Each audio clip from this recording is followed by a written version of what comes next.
오늘 함께 나누실 하나님의 말씀은 마태복음 3장 13절에서 17절까지 말씀입니다. 마태복음 3장 13절에서 17절 말씀입니다. 마태복음 3장 13절에서 17절 말씀, 우리 한 절씩 교독하며 읽겠습니다. 제가 먼저 읽겠습니다. 이때 예수께서 갈릴리로부터 요단강에 이르러 요한에게 세례를 받으려 하시니 요한이 말려 이르되 내가 당신에게서 세례를 받아야 할 터인데 당신이 내게로 오시나이까. 예수께서 대답하여 이르시되 이제 허락하라. 우리가 이와 같이 하여 모든 의를 이루는 것이 합당하니라 하시니 이에 요한이 허락하는지라. 예수께서 세례를 받으시고 곧 물에서 올라오시세 하늘이 열리고 하는 성령이 비둘기같이 내려 자기 위에 임하심을 보시더니 하늘로부터 소리가 있어 말씀하시되 이는 내 사랑하는 아들이요 내 기뻐하는 자라 하시니라. 아멘. 이 성경을 보면 이 구약의 시대가 끝나고 바로 신약으로 이어지는 것 같지만 사실 이 구약과 신약 사이에는 약 400년의 시간이 존재합니다. 꽤 긴 시간인데 이 성경은 이 기간에 대해서 아무런 언급을 하고 있지 않기 때문에 이 400년 침묵기라라고 부르기도 합니다. 이 긴 침묵을 깨고 이제 등장한 존재가 있었으니 그 사람이 바로 세례 요한이었습니다. 그는 구약의 선지자들이 외쳤던 것처럼 이 불같은 회개의 메시지를 선포했고 회개의 세례를 베풀었습니다. 어느 날 그곳에 예수님이 나타나셔서 세례를 받으려고 하셨습니다. 그러자 세례 요한은 깜짝 놀라며 만류했는데요. 이 세례 요한은 예수님이 누구신지 알아보았기 때문에 그랬던 것이겠죠. 세례 요한은 이렇게 말했습니다. 제가 오히려 당신께 세례를 받아야 마땅한데 어찌 제게 세례를 받으려 하십니까?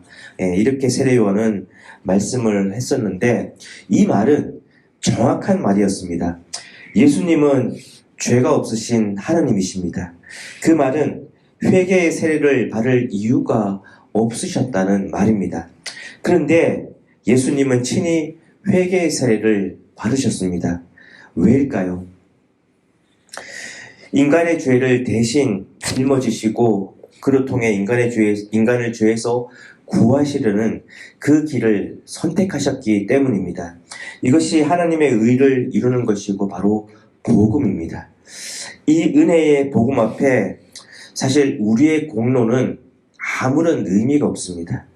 주님을 위해 무언가 한다고, 주님을 위해 무언가 바친다고, 그것이 과연 얼마나 하나님의 은혜를 갚는 것이 될 수 있겠습니까? 이것으로 내가 어느 정도 할 일을 했다고 그렇게 자신만만하게 나를 앞세울 수 있을까? 그럴 수 없다는 것입니다. 은혜의 복음 앞에 우리는 아무것도 내세울 것이 없는 한없이 작고 작은 죄인일 뿐입니다. 이것을 늘 인지하고 사는 것이 그리스도인다운 삶입니다. 그때 비로소 하나님의 은혜로만 살게 되고 은혜에 합당한 모습으로 살게 되는 것입니다. 사랑하는 성도님들, 이 은혜의 복음을 늘 마음에 지니시고 그 은혜로 사시는 삶이 되시기를 간절히 소망합니다. 예수님은 우리가 도저히 해결할 수 없는 이 죄의 문제를 해결하시기 위해서 낮고 낮은 이 땅으로 친히 내려오셨는데 사실 그것이 전부가 아닙니다. 예수님께서 우리에게 베푸신 은혜의 전부가 아닙니다. 예수님은 우리가 걸어야 할 그 길을 미리 그리시면서 친히 우리에게 모험된 길을 보여주셨습니다. 그 중 하나가 바로 훈련이라는 것입니다. 오늘 본문 바로 다음으로 이어지는 4장을 보시게 되면 그 장에서는 예수님께서 광야에서 시험을 받으시는 장면이 그려져 있습니다. 예수님이 훈련이 필요하셨던 분이실까? 생각해보면 아니잖아요. 하지만 하나님은 성령에 이끌려 광야로 나아가셨습니다. 철저하게 하나님께 순종하는 삶을 길을 걸으셨다는 말씀이고 훈련의 길도 마다하지 않으셨다는 그런 말씀입니다. 그리고 또 한 가지 예수님께서 걸으신 이 훈련의 길이 바로 우리가 평생 걸어야 할 길임을 알려주셨던 것입니다. 이 훈련은 자라감, 이 성장을 위해서 반드시 필요한 요소입니다. 이 성경은 이런 자라감, 성장에 대한 이야기를 참 많이 성경에서 기록이 되어서 강조를 하고 있습니다. 이 대표적인 구절을 한번 살펴보면 먼저 에베소서 4장 15절입니다. 제가 한번 읽어보겠습니다.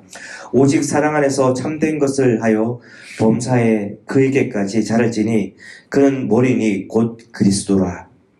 베드로후서 3장 18절도 이에 관한 말씀이 기록이 되어 있는데요. 오직 우리 주 곧 구주 예수 그리스도의 은혜와 그를 아는 지식에서 자라가라. 골로새서 1장 10절도 동일한 말씀이 적혀 있습니다. 주께 합당하게 행하여 범사에 기쁘시게 하고 모든 선한 일에 열매를 맺게 하시며 하나님을 아는 것에 자라게 하시고. 이 세 구절에서 보여주는 내용들은 다 자라감, 성장에 관한 이야기입니다. 자녀를 낳은 부모가 이 자녀에 대한 무엇에 가장 큰 관심을 가지고 있겠습니까? 이 자녀의 전 인격적인 성장이 아니겠습니까? 진정한 부모라면 아이가 신체적으로도 또 지식적으로도 또 영적으로도 골고루 균형 있게 잘 자라기를 간절히 바랄 것입니다. 주님도 우리가 믿음 안에서 점점 성장하여 주님을 점점 더 닮아가기를 얼마나 바라고 계시는지 모릅니다. 우리의 말도 주님의 말을 닮아가기를 바라고 계시고요.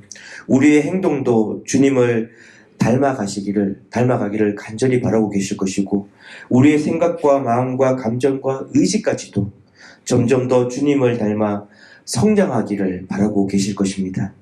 이런 성장을 위해 주님은 훈련이라는 것을 만들어 놓으셨습니다. 우리는 이런 영적 훈련을 통해 다듬어져 가고 성숙해져 가고 성장해 가고 예수님을 점점 닮아가게 되어 있다는 것입니다. 이 성도님들, 우리의 삶에 여러 고민과 어려움과 유혹이 찾아들면 그것을 자책이나 낙심으로 받아들일 것이 아니라 훈련으로 받아들이시면 그것에 참 은혜를 우리가 경험하게 될 것입니다. 나를 더 깊이 돌아보게 하시는 훈련, 나의 모난 부분을 깎아 다듬어내시는 훈련, 주님을 좀 더 의지하고 주님의 손을 좀 더 견고하게 붙잡는 그런 훈련, 나 중심적 사고를 내려놓고 하나님 중심으로 사고하게 하시는 훈련, 예수님과 같은 성품을 입혀가시는 훈련, 이런 훈련 속에 지금 나를 두시는구나 하고 받아들일 수 있기를 바랍니다.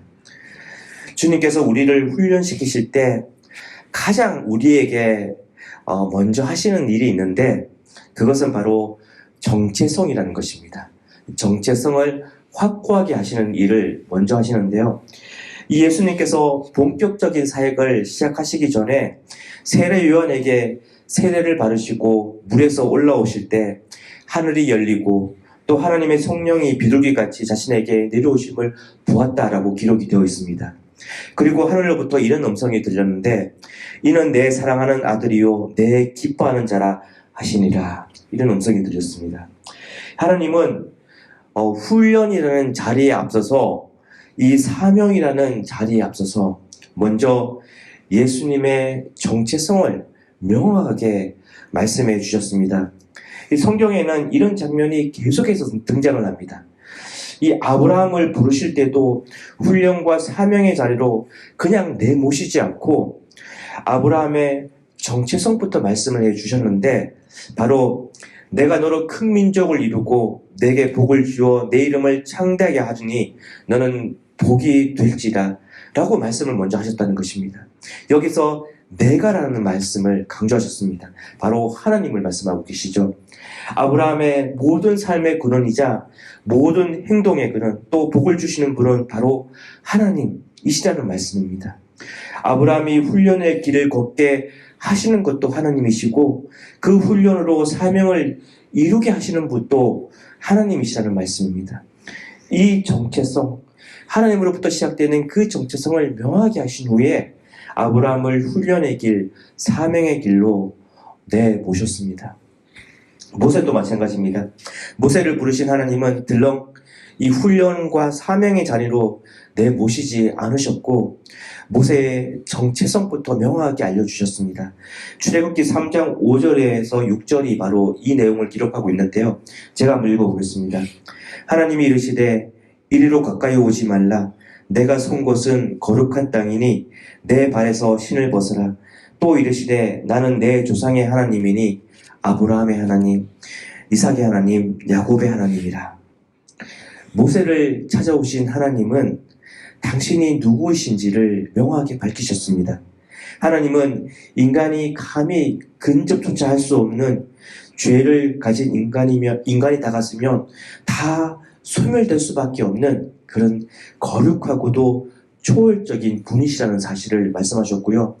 그런 우주도 다 담아낼 수 없는 그 위대한 하나님이 바로 이 모세의 조상 하나님이시라는 것을 명확하게 말씀하셨습니다.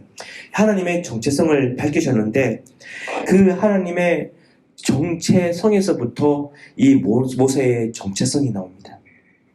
모세는 그런 위대한 하나님의 손에 붙들린 사람이고 앞으로 받게 될 모든 훈련의 자리나 사명의 자리도 다 하나님에 의해 하나님의 뜻을 이룰 자리가 될 것임을 말씀해 주신 것입니다. 이것이 모세에게 알려주신 하나님의 명확한 정체성이었습니다. 기드온도 하나님은 이 정체성을 미리 말씀해 주셨고 예레미야도 그러셨고 바울도 그러셨습니다. 그리고 우리도 하나님께서는 그렇게 하십니다. 하나님은 훈련의 자리에 사명의 자리에 그냥 우리를 내몰지 않으십니다. 먼저 정체성부터 알려주시고 혹여라도 우리가 그 정체성을 잊어버릴까봐 계속해서 반복하여 우리에게 우리의 정체성, 우리가 과연 어디에서부터 왔는지, 우리는 어떠한 삶을 살아야 하는 자들인지, 우리의 삶의 목적은 무엇인지 이것을 계속해서 우리에게 반복적으로 말씀해주고 계십니다. 왜 그럴까요? 우리가 어떠한 존재인지, 우리의 삶의 목적이 무엇인지 그 정체성을 잃어버리면 훈련도 사명도 그 의미를 다 잃어버리기 때문입니다. 성도님들, 이 하나님은 우리를 반드시 훈련의 자리에 두시지만 그 이유는 우리를 위해서입니다. 성장과 성숙의 아름다운 길을 걷게 하시기 위함이고요. 우리를 지으신 목적대로 아름답게 복의 통로로 우리를 삼으시기 위함입니다. 그리고 이 하나님은 얼마나 친절하시고 사랑이 풍성하신 분이신가 하면 혹여라도 우리가 훈련의 자리를 견뎌내지 못하면 어떡할까 염려가 되어 그 자리에서 삶의 의미를 잃어버리면 어떡할까 싶어서 계속해서 우리의 정체성을 말씀해 주시는 분이시기도 하신다는 것입니다. 말씀 곳곳에 바로 그런 우리의 정체성을 기록해 두셔서 그 말씀을 볼 때마다 우리에게 각인시켜 주시고 또 기도로 무릎을 꿇을 때마다 우리의 마음에 새겨 주십니다. 사랑하는 성도님들, 이 하나님께서 말씀해 주신 그 정체성을 늘 마음에 새기시고 하나님께서 있게 하신 이 훈련의 자리에서, 우리의 삶의 훈련의 자리에서 이 신앙의 훈련을 매일 기쁨으로 쌓아가시는 우리 성도님들 되시기를 간절히 소망합니다. 그래서 이 복음의 그릇으로 잘 준비되는, 또 복음의 그릇으로 귀하게 쓰임받는 우리 성도님들의 삶이 되시기를 주님의 이름으로 축복합니다. 네, 기도하겠습니다. 하나님, 우리가 무엇이기에 죄인인 우리로서는 도저히 얻을 수 없는 존귀하고도 존귀한 복음을 값없이 주셨는지요. 그런데 그것도 모자라 친히 복음의 길을 걸으시며 우리가 따라가야 할 길을 먼저 삶으로 보여주시니 그 은혜에 얼마나 감사를 드린지 모르겠습니다. 주님, 그 모험의 길 중 하나가 훈련이라는 것을 오늘 말씀을 통해 살폈습니다.